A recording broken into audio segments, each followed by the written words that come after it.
Ladies and gentlemen, how the hell is everybody tonight? Chronic Chris from AsgardRadio.com. With me tonight, my co-host, the beautiful Chronic Princess, Kaylee. And tonight we're chatting with Lindy Gabriel from Gabriel and the Apocolypse. They are going to be playing Thursday night at Rockfest in Cadiz, Wisconsin. So if you ain't there, I don't know what the hell you're doing with your life. Lindy, how the hell are you today? I'm doing great, man. It's good to see you. It's been a while. It has. First thing I want to say, how's the baby? Awesome. He just turned a year. Awesome. Congratulations. Thank you. Yeah, it's a trip. and the new song, Deeper Than Hell, I think I broke my computer playing it over and over. I like to hear that. Awesome. I'm loving it. It hits really, really nicely. I'm wondering, how do you find the time? I don't know. I've always been someone that likes to put a lot on my plate and just like constantly doing things. I am learning to still learning to balance. And basically certain things in my life, it's like, okay, maybe I'm not gonna do that or put that on the back burner, and just kind of what my priorities are. And I always want to make music and create whatever, level that is. I always want to do that. And so Jake and I make sure that we make time for that, Right. Even though life gets crazy and busy, that's just, I think it's really important not to like lose yourself, no matter how crazy and busy life gets, and to always try to stay true to yourself and like what makes you happy, and to always have an outlet. Okay. Now, is this your guys' first Rock Fest? This is our third time, actually. Oh, third time. Okay. Yeah. Mm-hmm. Yeah. Because I was trying to find bands that had previously played there, and I couldn't find anything. Mm-hmm. I'm trying to think. I think it was like 2016, maybe it was the first year, and then I think we played the year after, or 2018, around there. So it's been a good few years since we played. So it's definitely overdue, and we're really excited to be back. Okay. And Kaylee's going to be in the audience screaming louder than everyone else. Fuck yeah. That's awesome. So do we have a new album coming out?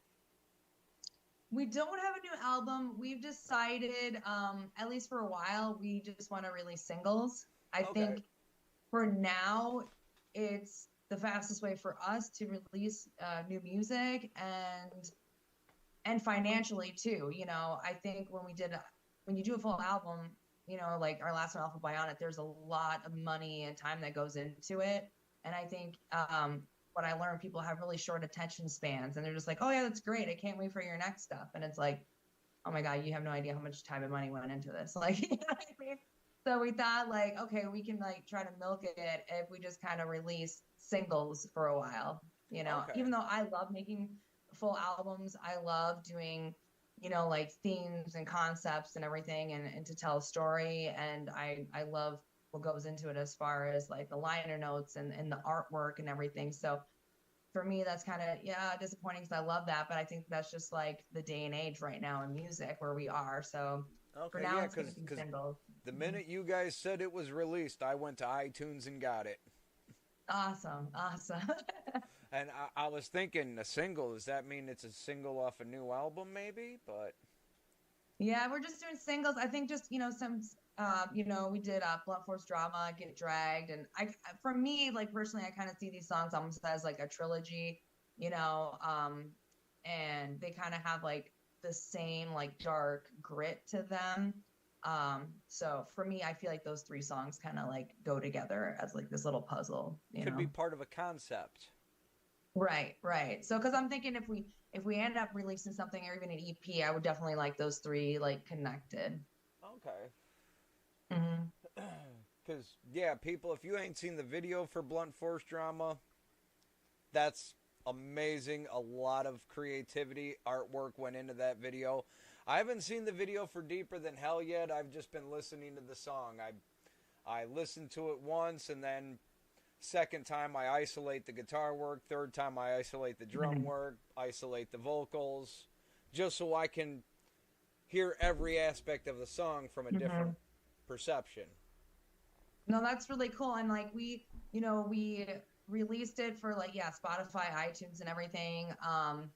You know, right before we released the video, we kind of wanted people to have the day to kind of listen to the music without like having the video almost as a distraction, or, we want people to really listen to the song. And then we dropped the video later that night.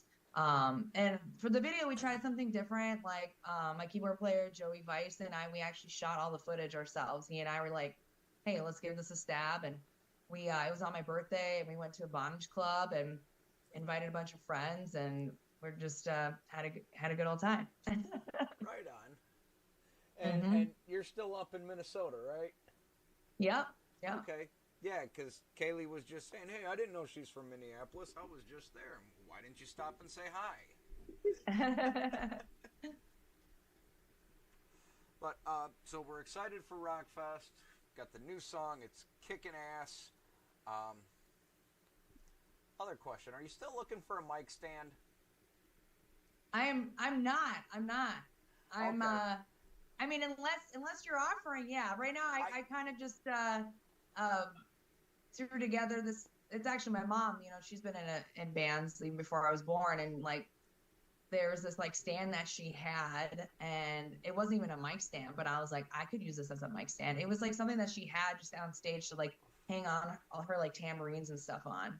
Okay. And someone made it for her, like welded it together, and I was like, you know what? I could use this. So the last few shows I've been using it, and so far it's strong. But if you're still offering, I'm always down. I saw one, and I'd like to make one just like it for you. It was actually made out of a piece of chain. Oh, cool. And I thought, dude, that would be awesome. And if I could weld it together and make it good and strong. But yeah, we'll have to be in touch and talk about that. Yeah, because I have to remember measure, because with my platforms I'm really tall, so we have to make sure that it's not too short. Right. Shit. See, now I kind of wish Jim was here, because he had all kinds of stuff lined up, and then he got called into work. Oh, did he? Okay, Yeah. Yeah, you have to tell him I say hi. Hi, Jim. Well, I told him I was still going to I still sent him the link just in case he can sneak away and jump on and say hi. Right. But yeah, we're all excited for Rockfest this year. Kaylee's going to be there shooting video for us, and awesome. That's great. We were hoping to try to get some band interviews on site, but I don't know why they're not letting us get interviews at festivals. They're keeping it Oh, really? Yeah, they're keeping it to local terrestrial stations and XM stations. Oh, interesting. Okay. Which kind of sucks, but hey, I get to talk to you before the festival, so. Right. I'm glad that we were able to make this work. Yeah. So any other material? We have a ton of material, and I feel like a few of the songs are kind of ready for the next part. The next we have these songs, and then we give them to like our producer John Wheeler, and then he kind of we kind of toss them back and forth a little bit. So I feel like those are ready. So I feel like once we get back from Rockfest, we'll kind of reevaluate those songs and probably send those off soon. But there probably won't be another like release, I don't think, this year, only because Jake and I are working on selling our house, and that takes a lot of time and a lot of dedication to do that. And so we kind of told the band, like, once we get our house sold and moved into our new place, then we can start really hitting everything really hard again with writing music, playing shows, and everything. So we're just going to take a little time out from that just so we can get that done. Right. Hey, I'm on the opposite end of that. I'm trying to buy a house, but it has to be the perfect house. Right. No, I hear you. Like, when we bought our house, we bought this house as our dream house, and we were going to be here for 30 years. Like, we really, like, so it's kind of like bittersweet, but with just like how our life has changed, and we've been commuting an hour to work one way, and it's 6 acres, so it takes it's a lot of upkeep, you know. And we just want more like time back to do like the fun things, the music things, the like you know, spend time with our son, and we don't want to be spending all that time like. And screw that hour drive if it takes me more than 20 minutes. Drive, yeah. We want to like simplify our lives a little bit and just gain back some more time to do the things that we really want to do, basically. So we had to kind of make that tough decision, you know. I mean, I'll cry when we sell the house, but we just know that it's like the best thing for us to do. You know, things change, and you know, you just kind of go with it and make adjustments, and you know, so. No, it's gonna be good. We'll be closer to the band, and it's gonna be a lot easier to get together and to write, and we won't have that long ass drive. And no, it's gonna be fun. We'll have band sleepovers and stuff like that. It'll be awesome. Oh hell yeah, slumber parties. Exactly. Yeah, I don't know how you do that. If I had to drive more than 20 minutes to go to work, I think I live too far from work. Yeah, it was, you know, I think like just like from being on tour, I was like, oh, an hour drive isn't bad. Like it honestly didn't bother me at all driving that far until like I went back to work after maternity leave, and I was like, this is just way too far. I don't want to be this far away anymore, you know? I don't want to drive. The kid kept me up all night. Yeah, I'm like, oh, you know. So that's kind of like Jake, he wanted to move probably like a year before that. And I was like, no, you're crazy. We're staying here forever. And then I was like, okay, I'm on the same page now, you know? Right. So yeah, I'm like, all right. But we've just been doing like a ton, like just getting it ready and putting a lot of time in it to just to make it look like perfect, you know, before we put it on the market in a few weeks. So. And you're shutting down your makeup line.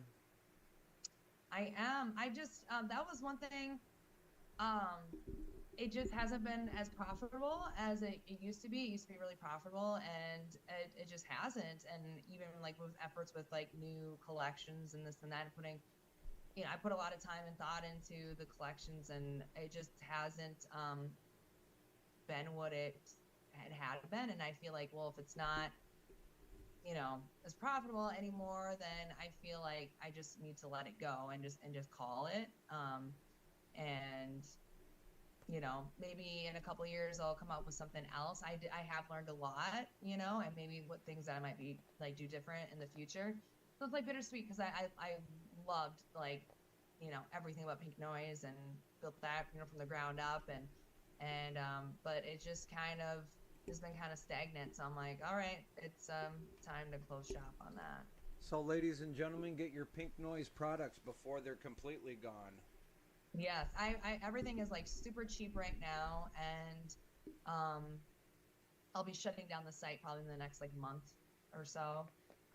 So I'm just trying to, you know, I mean, I can see myself doing something in a couple of years, and just because I love it so much. But as I said, I'll just kind of it'll be a different direction, and just. And I mean, personally, I love your products. If I was a woman, I'd wear them. I think some of them look really good.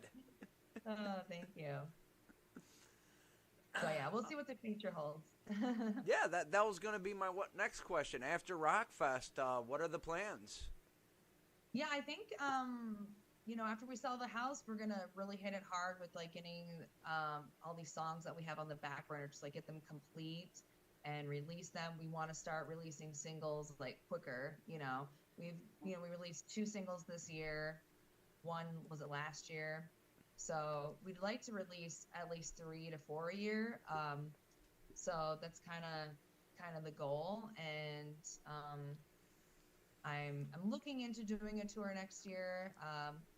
But I guess I don't really count on those things until they're actually happening, because like the business side of music is just like something I'm just like, it's just like so exhausting.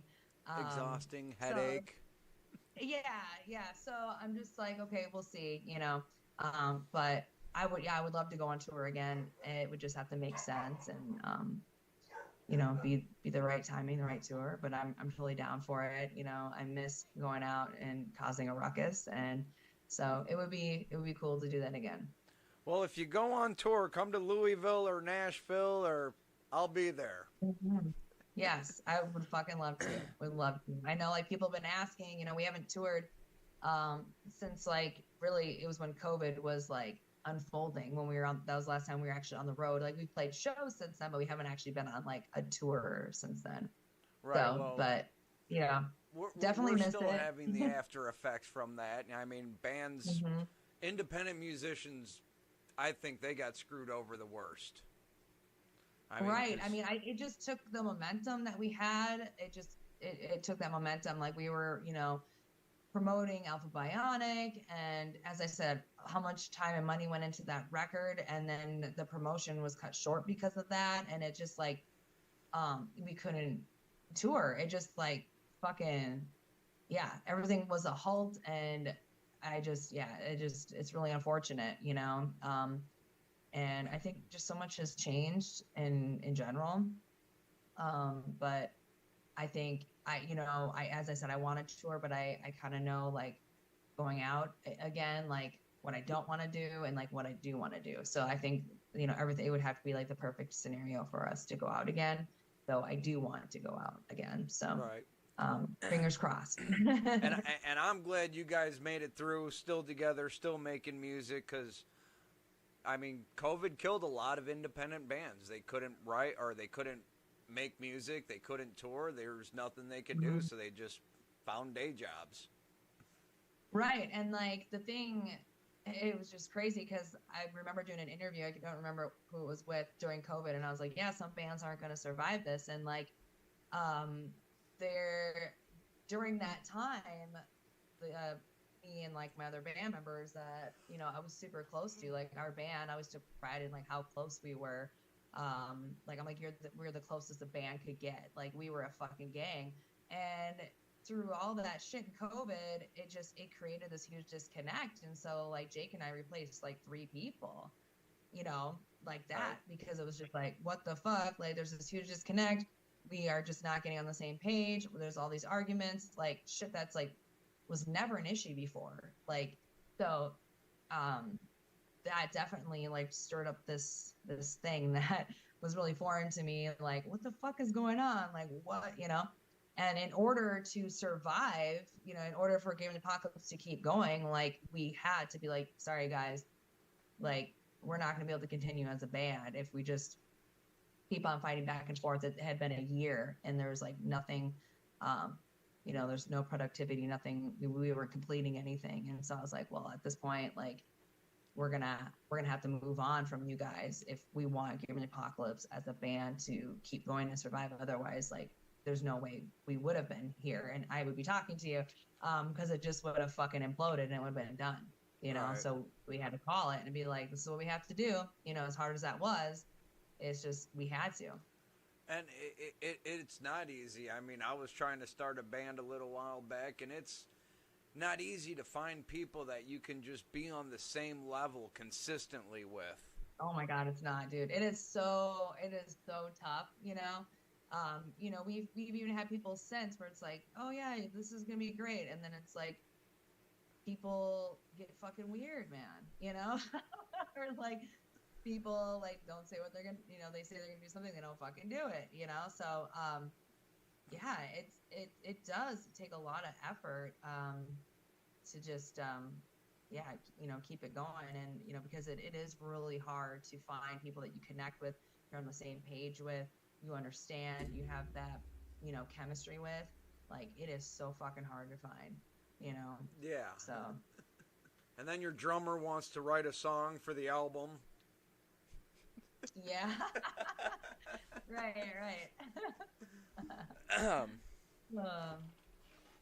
But yeah, I mean, like I said, I'm glad you guys are still around, still doing your thing, made it through COVID. Mhm. Kaylee here, she's excited for Rockfest. She's been talking about it all month. Um, she's actually going to be our afternoon DJ starting very soon here. And Awesome. yeah, when I told her, oh, you're going to Rockfest, yeah, we'll probably talk to Gabriel and the Apocolypse before then. And so here we are. Hell yeah. Oh, that's exciting. Yes, I'm just trying to take it one day at a time and keep everything good. No, I hear ya. Not always easy to do. Hmm. Right. Especially doing all this crap. Mm-hmm. No, man, I hear ya. Um, Life is fucking crazy. so when you were writing, Especially with the baby. so when you were writing Deeper Than Hell, where were you getting your inspiration from? I wrote that. Let's see here. The song was actually written and like tracked a while ago. I'm trying to think cause like, I think I was like 18 weeks pregnant when I fucking tracked that. Like, that's how long ago, like, you know, um, and I wrote that maybe, I think a couple months, like I wrote my vocal track a couple months before I tracked it. And I'm trying to think. So it started out with Joey Vice. He had like that keyboard synth like loop going on, and I was like, dude, that's fucking cool. So this is one of the first songs that Joey Vice, worked on with us. Okay. And I'm like, dude, that synth part is so fucking cool. Like, I really like that. We should like, turn that into a song. So myself and Jake and then Joey kind of sat down and kind of laid some foundation down and sent it to John Wheeler, our producer, and he did his thing, and then he sent it back, and then we made final adjustments, and then I basically I was kind of inspired without saying too much. Basically this I don't know if you could without saying too much. I don't know. Obviously I'm really pissed off in the song. I remember tracking it, and Wally J, who was tracking my vocals, was like, "You sound so fucking pissed." Like, but I guess it's just like someone that's just like totally, I would say, just like riding your dick or riding your wave, like in your fucking lane all the time. Like, I don't know if you can relate. It's just like, I feel like, imitation isn't flattery. It's fucking annoying, especially when it's so intentional and it's constant, and you just like turn back and this motherfucker is like in my lane. And it just like, I was basically just like to the point where I'm like, dude, you've made me to the point where I fucking hate you and you're fucking annoying, and like, I'm over you, dude, and you're so fake and you're just putting on a show and you have so many people fooled. And yeah, so I just kind of let it out like that. Okay, so there was a lot of anger behind that one. Yeah, I was really pissed. I was really upset. It was just like someone that was just like, someone like years ago, I thought like we were cool, and then it's like realized, okay, this person hasn't been there for me, and then it's like they're literally doing shit that I'm doing, and it's like so intentional, and then it's like they're reaching out to my like family members and then like my old band members, and it's like, what the fuck, dude? Like, and that's where that line, like, you must like the taste of my love, because I literally just like find the shit out. I was like, dude, that must love the taste of my dick, man. And that's like where that line, I was like, well, I'm not gonna put that in the song, but I'll just change it up. But that's what I was saying, because I was like, this motherfucker's pissing me off. Like, and that's where you it said came Joey Vice. Are you talking about dude from Motograder? Yes. Right on. I believe I got his signature on a Motograder stick. I remember you saying that on their last interview. Yeah, like, so Joey Vice, man, he's still kicking it with us, man. He's still rocking it, and he'll be at Rockfest. And yeah, so he was involved in Deeper Than Hell. He was in, he and I shot the footage for the music video, and we have a couple more songs that we've worked on with Joey, that I'm hoping we can finish up, and those will be the next songs we release. Oh, hell so yeah. We'll see. Mm-hmm. That's awesome. We're going to be looking forward to it with anticipation. Hell yeah. Yeah, there's this one that I'm like, dude, it's so fucking heavy, and it kind of has like a Ministry Combi Christ vibe, and I'm like, I want to finish this one. Like, I'm like, I want this one to be the next one, so we'll see. All right. Well, because someone asked me, you've done a lot. Is there anything in this world that excites you anymore? And my honest answer, when bands release new music. Mm-hmm. I get to Fuck hear yeah. something I ain't heard before. True. That's true. Yeah. So, let me ask, when you need to listen to something for motivation and inspiration, what's your go-to album? Man, I think lately it's been like Crosses. I would say like Fantagram. I'm trying to. I mean, Nine Inch Nails. They are in collaborations. I think it's this Friday. They're releasing the Downward Spiral Doc Marten boots. I saw that. That is so badass. I Really saw fucking that cool. and I said I need 2 pairs right off the bat. Yeah. No, that's. How much are they? I have no idea. Okay, I I'm saw the just thing curious. and I went to order them, and then it said they're not available till this date. And Okay, shit, no, well, I think that's so badass. That's tell a really me how cool much idea. they're gonna be, because I mean that was the '90s. Doc Martens and 9 Inch Nails. Right. That's awesome. But anything else? Feel free to plug yourself. Yeah, man.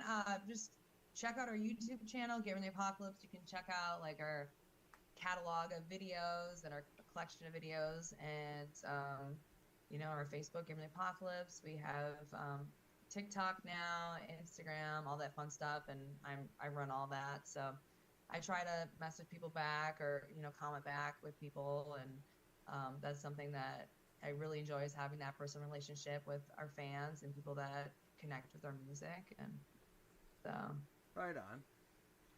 Holy shit. Man, and this is what I love about Lindy. It feels like I've been sitting here talking to her for 5 minutes. I can't believe we're at 30 minutes already. So, Lindy, we look forward to seeing you at Rockfest. We look forward to new music coming out, tours coming out. We appreciate you talking with us today. thank you so much for having me. It was awesome seeing you again. Oh, it's always a blast seeing you, dear. Kaylee, remember when you're in the audience, I want you to scream louder than everybody. You have Hey, to. Dad, You I gotta have wear to. my light-up shoes. And, oh, yeah, she's wearing light-up shoes. Okay, all right. Yeah, so when you see that flashing on a crowd surfer, that's I'll her. know. All right, ladies and gentlemen, everybody out there, thank you for tuning in with us today. Lindy Gabriel from Gabriel and the Apocalypse. It's been a blast. I love chatting with her. I love hanging out. And thank you, Kaylee, for joining us today. Everybody out there, we will see you in a couple of weeks after Rockfest and I get back from vacation. So until then, keep rocking, motherfuckers.